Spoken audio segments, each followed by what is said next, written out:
एक समय की बात है। रामगढ़ नाम के गांव में राधा और शिवा नाम का एक प्यारा सा नौजवान जोड़ा अपने परिवार के साथ रहता था।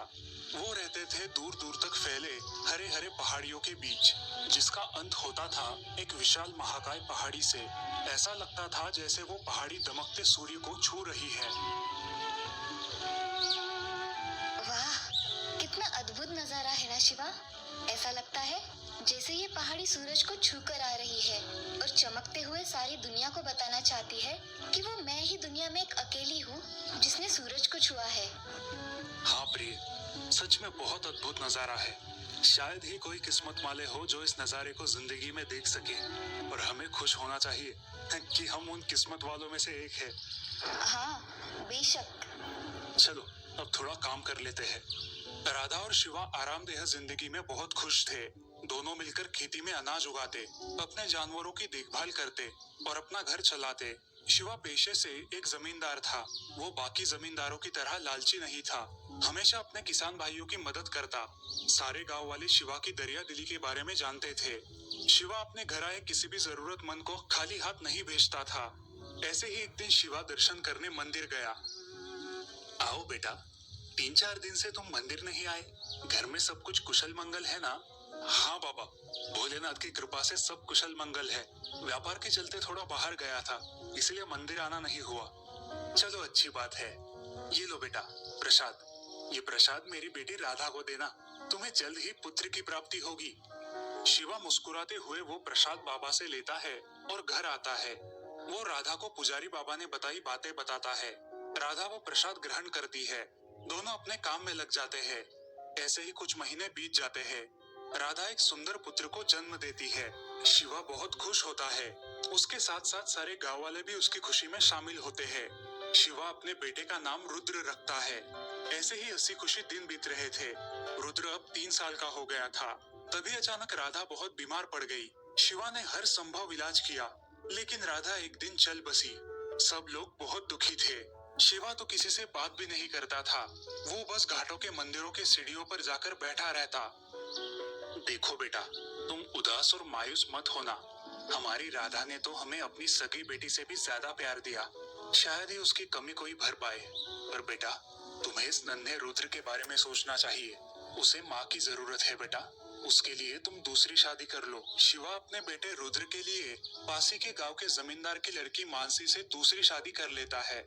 मानसी रुद्र से बहुत प्यार करती थी। वो उसका अपने बेटे जैसा ख्याल रखती थी। शिवा भी अब खुश रहने लगा। ऐसे ही कुछ महीने बीत जाते हैं। मानसी को भी एक लड़का होता है जिसका नाम भैरव रखा जाता है। मानसी अपने दोनों बेटों को समान प्यार करती थी। उसने कभी भी रुद्र और भैरव में भेद नहीं किया। ऐसे ही एक दिन शिवा मानसी से, मानसी, तुमने मेरी चिंता ही दूर कर दी। मुझे लगता था कि भैरव के आने के बाद तुम रुद्र पर ज्यादा ध्यान नहीं दोगी, लेकिन तुम तो भैरव से भी ज्यादा रुद्र को प्यार करती हो। उसकी हर जरूरत का ध्यान रखती हो। अब चिंता मत करो, आखिर रुद्र इस घर का बड़ा है। मैं उसे कभी भी माँ की कमी महसूस नहीं होने दूंगी। जितना प्यार मैं भैरव से करती हूँ, उतना ही रुद्र से। हाँ, मैं वो सब देख रहा हूँ। अब मुझे रुद्र की कोई चिंता नहीं। कुछ साल बीत जाते हैं। अब रुद्र और भैरव बड़े हो जाते हैं। रुद्र एक बहुत ही नेकदिल और ताकतवर नौजवान के रूप में निखर आता है। वो हमेशा सच्चाई का साथ देता था, गरीबों की मदद करता था, बिल्कुल अपने पिताजी की तरह। लोग भी रुद्र को बहुत प्यार करते थे। उसका छोटा भाई भैरव अपने बड़े भाई के हर आदेश का पालन करता। लोग उन दोनों को राम और लक्ष्मण की जोड़ी कहा करते थे। अरे शिवा भाई, आपके दोनों बेटों को देखकर लगता है कि जैसे राम और लक्ष्मण है, एक दूसरे का साथ कभी नहीं छोड़ते। लोगों की ऐसी बातें सुनकर शिवा का सीना चौड़ा हो जाता। उसे अपने बेटों पर और अपनी पत्नी पर बहुत गर्व महसूस होता। एक दिन शिवा मानसी से, मानसी, तुमने हमारे दोनों बेटों को जो संस्कार दिए हैं, वो काबिले तारीफ है। तुम्हारा ये एहसान मैं कभी नहीं भूलूंगा। सच में तुम एक बहुत अच्छी माँ हो। अजय, इसमें एहसान की क्या बात है? हमारे बच्चों को अच्छे संस्कार देना ये तो मेरा कर्तव्य है। अब ऐसा मत कहिए। अच्छा बाबा, आगे से ऐसा नहीं कहूंगा, लेकिन तुमने हमारे बच्चों को बहुत अच्छे संस्कार दिए हैं। आज मैं बहुत खुश हूँ। मानसी, मुझे लगता है कि अब वक्त आ गया है कि अब हम हमारे बच्चों को उनकी जिम्मेदारियां सौंप दें और हम दोनों तीर्थ यात्रा पर चले जाएं। अब बच्चे अपनी जिम्मेदारियां संभालने के लायक हो गए हैं। जी आपको जो सही लगे करिए, मुझे कोई आपत्ति नहीं है। सब कुछ अच्छे से चल रहा था। रुद्र घर का बड़ा बेटा होने के कारण घर की सारी जिम्मेदारियां उस पर सौंपने की बात शिवा और मानसी कर रहे थे। लेकिन उनका नौकर मदन ये सब बातें चुपके से सुन रहा था और शिवा जाने के बाद वो मानसी से कहता है, मालकिन, मैं आपकी बहुत पहले से सेवा करते आ रहा हूँ। छोटा मुंह बड़ी बात। आप बुरा ना मानो तो एक बात कहूँ आपसे। अरे मदन, क्या हुआ है? ऐसी क्या बात है जो तुम मुझसे कहने के लिए इतना डर रहे हो? तुम भी हमारे परिवार का हिस्सा हो। जो भी कहना है साफ साफ कहो, मुझे क्यों बुरा लगेगा? आप बड़े ही साफ और भोले दिल की हो मालकिन। आप हमेशा रुद्र बाबा को अपने सगे बेटे जैसा प्यार देती है और बड़े ही लाड़ प्यार से उनकी परवरिश करती है। लेकिन जब रुद्र बाबा के हाथ में सब आ जाएगा और जब उनकी शादी हो जाएगी, तो क्या उसके बाद रुद्र बाबा भैरव बाबा का ख्याल रख पाएंगे? भैरव बाबा पहले से ही रुद्र बाबा को अपना आदर्श मानते हैं। लेकिन अगर ऐसा हुआ तो भैरव बाबा को पूरी जिंदगी भर उनके आगे हाथ फैलाने पड़ेंगे। आखिर वो कौन सा भैरव बाबा का सगा भाई है तो सौतेला भाई ही। कब अपना रंग बदले क्या पता। सुनो मदन, आज पहली बार तुमने ऐसा कहा है, इसीलिए मैं तुम्हें माफ कर देती हूँ। लेकिन आइंदा कभी भी रुद्र को और भैरव को सौतेला भाई मत कहना। मुझे मेरे रुद्र बेटे पर पूरा विश्वास है। वो कभी भी अपने छोटे भाई को अपने से अलग नहीं करेगा और ना ही उसका हक छीनेगा, चाहे कुछ भी हो जाए। मुझे उस पर पूरा विश्वास है। चलो अब अपना काम करो। ठीक है मालकिन। दूसरे ही दिन शिवा और मानसी अपने दोनों बेटों को बुलाकर उन्हें सारी बातें बताते हैं और घर की सारी जिम्मेदारियां रुद्र के और भैरव के कंधों पर डालकर तीर्थ पर निकल जाते हैं। रुद्र भी अपने छोटे भाई भैरव का अच्छे से ख्याल रखता है, लेकिन इधर मदन के मन में कुछ और ही खिचड़ी पक रही थी। मालकिन, आप बस देखते जाइए। आपके आने तक इन दोनों भाइयों को अलग नहीं करवाया ना, तो मेरा नाम भी मदन नहीं। आपको तभी समझ आएगा। अब मदन को जैसे ही मौका मिलता, भैरव को रुद्र के बारे में वो भड़काता। उसके मन में भैरव के प्रति ईर्ष्या उत्पन्न करता। देखिए छोटे मालिक, देखिए कैसे आपका सौतेला भाई गरीबों में दान कर रहा है और इसके पीछे की सारी मेहनत तो आपकी ही है, लेकिन नाम होगा सिर्फ और सिर्फ रुद्र का। ऐसे ही चलता रहा तो लोग आपको भूल ही जाएंगे। कुछ करिए भैरव बाबा, कुछ करिए। कहीं ऐसा ना हो कि आपको भी इन गरीबों की तरह दान की कतार में झुककर खड़ा रहना पड़े। आखिर है तो सौतेला ही भाई, कौन सा सगा भाई है जो आपकी इतनी परवाह करेगा? और अगर इतनी परवाह होती ही तो ये काम आपको न करने बोला होता। एक तरह से ये तो अभी से जमींदार होने की घोषणा कर रहा है। मदन ने रुद्र के प्रति भैरव के मन में बहुत जहर घोल दिया था। अब भैरव का बर्ताव बहुत बदल गया था। वो घर के कोई काम नहीं करता था, ना ही जमीनों की तरफ ध्यान देता। बस खा पीकर मदन के साथ अपने ही रूम में बैठा रहता। ये सब बात रुद्र को समझ आ गई कि भैरव को कुछ तो हुआ है। अरे भैरव, क्या हुआ मेरे भाई? तुम्हारी तबीयत तो खराब नहीं है ना? 3-4 दिनों से तुम खेतों पर भी नहीं आ रहे। सब कुछ ठीक है ना? अगर कुछ चाहिए तो मुझे बताओ, लेकिन ऐसे उदास मत रहा करो भाई।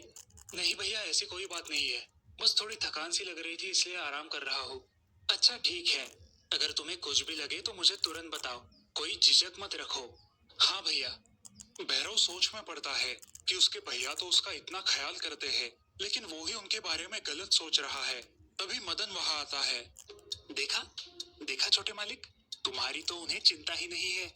बस खेतों पर उन्हें ना जाना पड़े इसलिए आए थे पूछने। आपकी तो उन्हें जरा भी फिक्र नहीं है। और एक आप है, हमेशा बड़े भैया करते रहते हो। दिखा दिया ना आज सौतेलापन। मालिक, ये तो शुरुआत है, आगे पता नहीं क्या क्या देखना पड़ेगा। मैं तो आपके साथ ऐसा होते हुए नहीं देख सकता। मालिक, अभी भी वक्त है। बड़े मालिक और मालकिन आने से पहले ही इस परिस्थिति को काबू में कर लेते हैं, वरना आगे जाके आपको पछताना पड़ेगा। बाद में मत बोलना कि मैंने आपको बताया नहीं। मैं समझा नहीं तुम क्या कहना चाहते हो, थोड़ा साफ साफ कहो। मदन भैरव को रुद्र को रास्ते से हटाने की सारी योजना बताता है और भैरव को अपनी बातों में फंसाकर ये विश्वास दिलाता है कि कैसे रुद्र के जाने के बाद वो इस जायदाद का अकेला मालिक बन जाएगा और कैसे सारे लोग सिर्फ उसी की वाह-वाह करेंगे। बेचारा मदन उसके जाल में फंस जाता है। लेकिन जब मदन ये सारी बात भैरव को बता रहा था, तब रुद्र का एक आदमी उनकी सारी बातें सुन लेता है और ये बातें रुद्र को बता देता है। रुद्र को ये बात सुनकर बहुत बुरा लगा। उसने मदन को सबक सिखाने की ठान ली। दूसरे दिन मदन और भैरव योजना के मुताबिक रुद्र को एक पहाड़ी पर लेकर गए। मौका देखते ही मदन ने रुद्र को धक्का दिया और पहाड़ी से गिरा दिया। रुद्र पहाड़ी से नीचे गिर गया, लेकिन उस पहाड़ी के नीचे रुद्र के लोग पहले से तैनात थे, जिन्होंने रुद्र को बचा लिया। इस बात से अनजान मदन बहुत खुश हो गया और भैरव से कहा, छोटे मालिक, अपना काम बन गया। रुद्र कहा गया, आज के बाद किसी को पता नहीं चलेगा। आज के बाद सारी जायदाद के मालिक आप हैं। भैरव भावुक हो जाता है। उसे अपनी गलती का एहसास होता है और वो रोने लगता है। हे भगवान, ये मैंने क्या कर दिया? इस मदन की बातों में आकर मैंने अपने ही बड़े भाई को पहाड़ी से गिरा दिया। जिस भाई ने मुझे हमेशा प्यार दिया, मेरी सहायता की, मैंने लालच में आकर उसे ही गवा दिया। अगर मैं रुद्र से ये सारी चीजें मांगता तो वो खुशी खुशी मुझे दे देता। इस मदन की बातों में आकर मैं अंधा हो गया। ये मैंने क्या कर दिया अपने भाई के साथ? जब माँ और पिताजी आएंगे तो मैं उन्हें क्या जवाब दूंगा? ऐसा कहकर भैरव भी उस पहाड़ी से कूद पड़ता है। जैसे ही भैरव पहाड़ी से नीचे कूदता है, रुद्र और उसके आदमी उसे बचा लेते हैं। रुद्र को देखकर भैरव उसे गले लगा लेता है और अपने किए पर माफी मांगता है। मुझे माफ कर दो बड़े भैया, मैं वो मदन की बातों में आ गया था। मुझसे बहुत बड़ी गलती हो गई, इसीलिए मैंने पहाड़ी से कूदना उचित समझा। मैंने आपका विश्वासघात किया है भैया, आप मुझे कड़ी से कड़ी सजा दो। अगर तुम लालची होते तो तुम इस पहाड़ी से कूदते ही नहीं। तुम्हें तुम्हारी गलती समझ आ गई और तुमने पहाड़ी से कूदकर अपनी सजा भी पा ली। भैरव, हमेशा याद रखो, मीठी मीठी बातें करने वाला हर कोई तुम्हारा शुभचिंतक नहीं होता।